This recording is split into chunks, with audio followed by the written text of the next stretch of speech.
What's up? You just read your tweet. You're apologizing for a kick that you just kind of sealed the game. Talk about just kind of what that kick meant for you guys, but then also clearly not up to your standards. But what were your emotions with that kick? Well, considering the situation, it was huge. You feel me? Kind of secured the win, made sure that, they had no chance of coming back. And I'm apologizing because, it wasn't my best ball, and I'm well aware of it. 47, usually in practice, it's, no problem for me. I'm hitting, made it to top of the uprights from 47. And it's just not me. You feel me? It just came off the foot wrong, and I want to apologize for that. Are you nervous as it was traveling down? Not really. I knew he was going to make it. I just, that's why I didn't celebrate too hard. I was like, that wasn't it. Alejandro, Adam, what's your target 24/7 Sports? You guys are now bowl eligible. Is that something that came up in the locker room after the game? Oh, for sure. That's Coach Fromm actually called Miss Peggy right after, and made sure to tell her that that we were bowl eligible, just to make sure that we were great and that we still have some work to do, obviously. But yeah, more than blessed to be bowl eligible. Hey Alejandro, Tyler King with the Denver Gazette. You guys, as an offense, were able to score on your first 4 possessions tonight. Obviously, you had 3 PATs and a field goal. How much did that kind of get you in rhythm tonight? And how much do you feel like, as in general, you guys offensively have been kind of getting off the hot starts, and how much of that has been helping you guys? It just makes my job easier, honestly. As a kicker, I obviously prefer PATs over field goals. But me personally, I like to start off with either a short field goal or a PAT, just to get me going. I don't like to start with a long field goal, but if it has to happen, it'll happen. But yeah, it definitely helps. Nikki, go ahead. Hey, Alejandro, Nikki Edwards, CU Sports Report.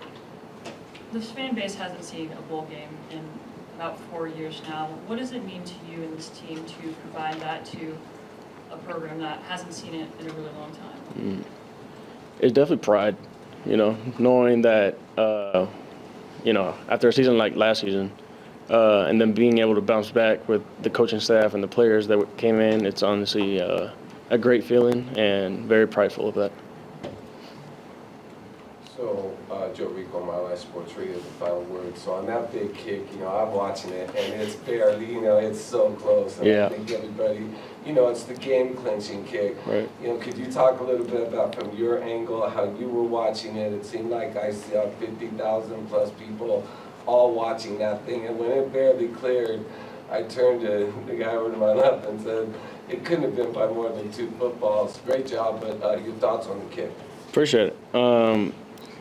Yeah, I don't really pay attention to the situation just because I know that the second I start thinking about it, that's when I'm gonna mess up.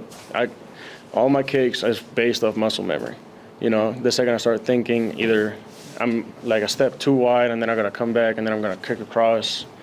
But yeah, I try not to pay attention neither to the distance or the situation just because I know I'm gonna miss that way. Alejandro, just your season in general. This didn't start off the greatest. A little bit of a rough start, but you've really been in the groove lately. Can you talk about just kind of that progression of overcoming that rough start and kind of how you're feeling the last several weeks? I definitely got my confidence back. First, 3 games, that wasn't really me. I was dealing with a lot of stuff off the field, and I was doing a bad job keeping it off the field, which affected me in certain games. Really wish I could get those kicks back, especially in Nebraska, knowing but, it's great. Nothing we could do about it now, but move on. Good, Jack. Hey, Alejandro.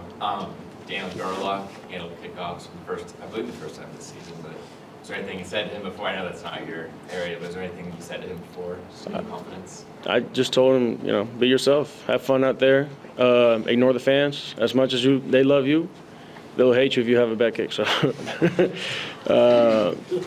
just be yourself. Go out there and have fun. 2 more, go ahead. With kicking being the same motion over and over, it can be pretty mental sport. I'm just curious, do you have any superstitions with kicking? My hair, actually. I haven't gotten a haircut this season because of that. I like to. I refer to the story of Samson in the Bible, and that's something I did junior season of high school. And then after the season, I shaved it all off, and I had I started off the season horrible, more worse than this season. And ever since, I was like, you know what? I'm gonna go back to that. Why not try it? Last one, Lincoln, go ahead. Yeah, in an Instagram post earlier this week, you put in the caption, "Meet new haters that old ones became friends." What do you have to say to your new fans here? I love y'all. Appreciate y'all for pushing me, even though it wasn't the nicest way, but it's cool. It's all right. I understand. I would hate myself too. No, I'm just playing. All right, thanks, Alejandro. That's it. Sweet. Appreciate y'all.